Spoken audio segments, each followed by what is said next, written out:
datang di video pembelajaran kelompok 5. Pada video kali ini, kita akan membahas bagaimana cara melakukan pelaporan pajak secara digital menggunakan beberapa platform. Baik, pertama-tama kita akan memberitahu bagaimana caranya menggunakan ibu buat verifikasi dari membuat bukti potong sesuai transaksi hingga pelaporan SPT masa secara lengkap dan benar. Lalu, kami akan melanjutkan ke proses pelaporan SPT masa PPH menggunakan Praktex dari input hingga ke upload ke DJP. Terakhir, kami akan menjelaskan cara pengisian SPT orang pribadi karyawan, termasuk langkah-langkah perhitungan dan pengisiannya. Semoga dengan video ini kalian bisa memahami pelaporan pajak secara digital. Selamat menonton, bye-bye. Halo Sobat Pajak, di sini kami akan menjelaskan bagaimana cara membuat e-buput unifikasi serta pelaporan SPT masa menggunakan Praktex. Pertama yang harus kita lakukan adalah membuka webnya itu sendiri, yaitu Praktex ini, lalu kita login menggunakan NPWP atau NIK dari Sobat Pajak, lalu masukkan kata sandi serta masukkan CAPTCHA.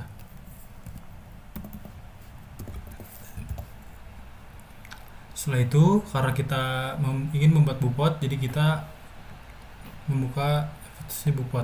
Jangan lupa untuk mengganti ke wajib pajak. Setelah itu, di sini ada berbagai macam bupot.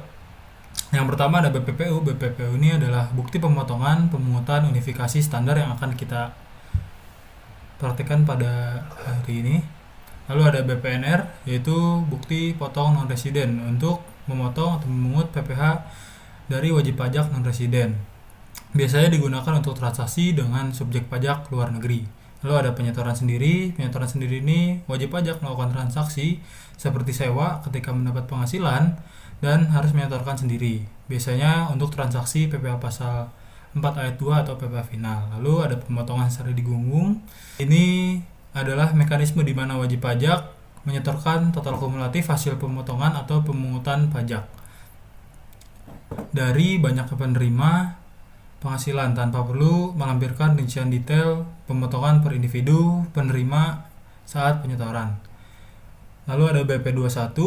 BP21 ini untuk pemotongan PPh 21 final dan tidak final untuk selain pegawai tetap. Selanjutnya ada BP26. BP26 ini untuk wajib pajak luar negeri yang dipotong PPh pasal 26. Selanjutnya ada BPA1. BPA1 ini untuk pemotongan PPh 21 bagi pegawai tetap untuk masa pajak Desember atau masa pajak terakhir. Lalu ada BPA2. BPA2 ini untuk pemotongan PPh pasal 21 bagi PNS untuk masa pajak Desember atau masa pajak terakhir. Yang terakhir ada bukti pemotongan bulanan pegawai tetap. Lalu karena kita akan membuat unifikasi, kita klik yang BPPU. Setelah itu kita tambah bobot BPPU. Setelah itu, pertama kita isi di informasi umum ada masa pajak. Kita menggunakan masa pajak bulan September. Dan PWP-nya kalian isi sesuai dengan transaksinya. Sebagai contoh, saya akan buka yang ini. Jangan lupa diisi nama dan NITKU-nya. Lalu di sini ada penghitungan pajak penghasilan. Di sini kita bisa memilih apakah mempunyai fasilitas, PPh ditanggung pemerintah atau tanpa fasilitas. Kita mencontohkan yang tanpa fasilitas. Untuk nama objek pajaknya sendiri, untuk instansi pemerintah itu pemungutan oleh bendaharawan untuk PPh pasal 22 dan sifat pajak penghasilan itu tidak final. Untuk DPP-nya isi sesuai transaksi yang dilakukan. Kita memberi contoh 100 juta. Dan untuk tarifnya ini sendiri sudah terisi otomatis, yaitu 1,5%, serta pajak penghasilannya sudah terisi otomatis. Lalu di sini ada dokumen referensi. Jenis dokumennya kita isi bukti pembayaran. Di sini ada berbagai macam menu, bisa disesuaikan dengan transaksinya. Lalu nomor dokumennya ini sesuaikan dengan buku besar kalian. Kita contoh Lalu jangan lupa diganti karena kita di masa September, sesuaikan dengan transaksinya, lalu isi netco-nya. Setelah itu semua selesai diisi, klik submit. Lalu di sini ada tanda tangan, jenis penandatanganan, penyedia penandatanganan, ID penandatanganan, serta kita harus isi kata sandi penandatanganan.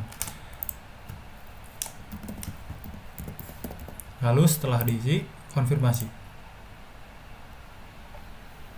Baik, setelah tadi rekan saya sudah menjelaskan bagaimana cara membuat bukti foto pemungutan unifikasi standar untuk PPh pasal 22, sekarang saya akan membuat contohnya bagaimana pasal 23.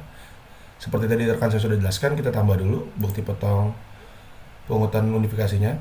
Baru seperti biasa masa pajak juga, kita samakan saja September 2025.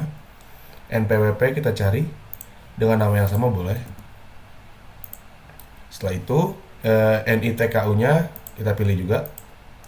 Kalau sudah semua informasi umum sudah diselesaikan, kita lanjut ke dummy perhitungan pajak.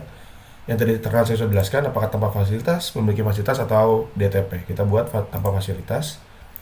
Kita cari jasanya jasa konsultan. Sebagai contoh, pasal 23 tidak final dan dikenai tarif 2%. Contoh, daftar pengenaan pajaknya 75 juta. Baik, kalau dari perhitungan pajak penghasilan yang sudah sesuai dengan transaksi, kita lanjutkan dengan dummy dokumen referensi. Tapi sebelumnya untuk DPP kita tentukan 75 juta sebelum kena pajak. Kalau di kontrak atau di faktur pajak sudah dikenakan pajak, maka dikurangi dulu baru bisa dimasukkan ke DPP di sini. Oke, selanjutnya di jenis dokumen kita pilih bukti pembayaran. Lalu nomor dokumen kita sebagai contoh 123. Tanggal dokumennya sesuaikan dengan transaksinya. Baru NITKU-nya kita pilih juga. Kalau sudah semua sesuai dengan informasi dan transaksi, kita klik submit. Isi juga tadi yang sebelumnya.